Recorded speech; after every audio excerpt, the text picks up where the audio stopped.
गुरुदेव, सन्यासी और वैष्णव में क्या अंतर होता है?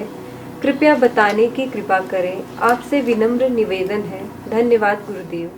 ये एक्चुअली ने सन्यासी जो जो सन कहते हैं स्वयं को, श्रेष्ठ को, लेकिन संस्तुति करना, स्तुति करना और संस्तुति करना, यानी किसी चीज़ को हाईली रिकमेंडेड, स्ट्रांगली रिकमेंडेड।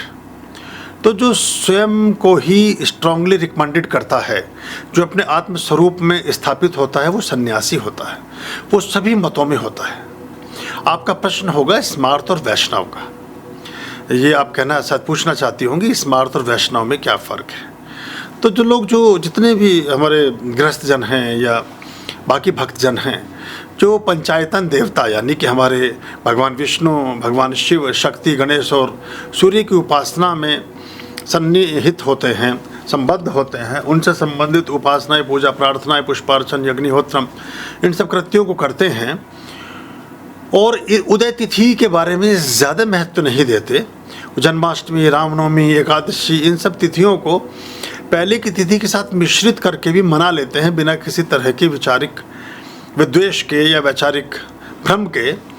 और वो जो इसमें गृहस्थ और सभी तरह के वर्ग के लोग आते हैं, उन सबको में स्मार्त की श्रेणी में रखते हैं, स्मार्त भक्तों की श्रेणी में रखते हैं, या स्मार्त शिष्यों की श्रेणी में रखते हैं।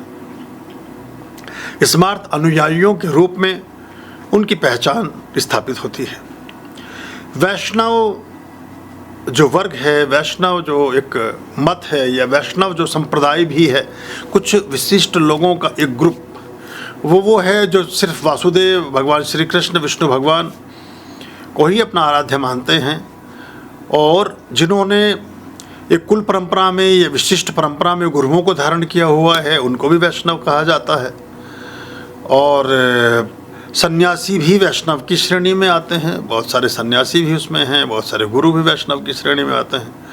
वैष्णव जो होते हैं वो ज़्यादातर उदय तिथि के महत्व को अपने प्रतिपादन में, अपने पूजा पाठों में, बाकी चीज़ों में मान्यता देते हैं, और वर्धा तिथि के हिसाब से ही पर्व को अपने मनाते हैं। एकादशी यदि द्वादशी युक्त हो या जन्माष्टमी नवमी युक्त हो, तो उसमें वो उदय तिथि का विचार करके चलते हैं। उस दिन उनके यहाँ बड़े पर्व और त्यौहार होते हैं। तो इस तरह से हम इनको इसमें रख सकते हैं। और स्मार्त में सभी वर्ग आते हैं हमारे, जो हिंदुओं में हैं, और वैष्णव में जो तप्त मुद्रा से जो है अपने शंख चक्र धारण करते हैं, उनको भी हम वैष्णव में मान लेते हैं। साधु, सन्यासी और विधवा स्त्री भी वैष्णवी कहलाते हैं। तो ये सारी इस तरह की व्याख्याओं को हम देखें तो ये हम ऐसा इसको समझ सकते हैं। और स्मार्त जो है वो पंचदेवों की जो पंचायतन होती है, उसके पुरोधा, उसके पुनरोक्ता, उसके अनुगामी होते हैं।